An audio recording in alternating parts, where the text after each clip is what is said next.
ભાવનગરની જો વાત કરીએ તો મહાનગરપાલિકાના કમિશનર એન.કે. મીનાએ પેટ્રોલ ડીઝલની બચત અને પર્યાવરણના હિતમાં મનપાના કર્મચારીઓ સહિત તમામ શહેરીજનોને એક ખાસ અપીલ કરી છે।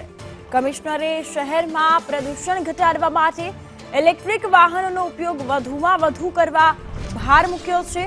આ સાથે જ તેમણે જણાવ્યું છે કે શહેરમાં હાલ 50 ઈ-બસ સેવા કાર્યરત છે અને ટૂંક સમયમાં જ વધુ 25 નવી ઈ-બસ સેવા મૂકવામાં આવશે।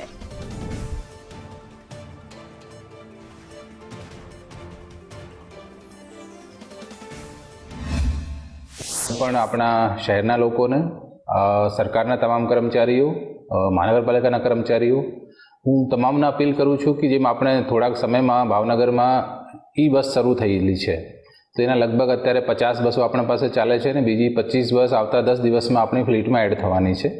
તો અમે એના જરૂરિયાત પ્રમાણેના રૂટ પણ છે રીરૂટ અમે કરીશું માંગણી પ્રમાણે અને જરૂરિયાત પ્રમાણે।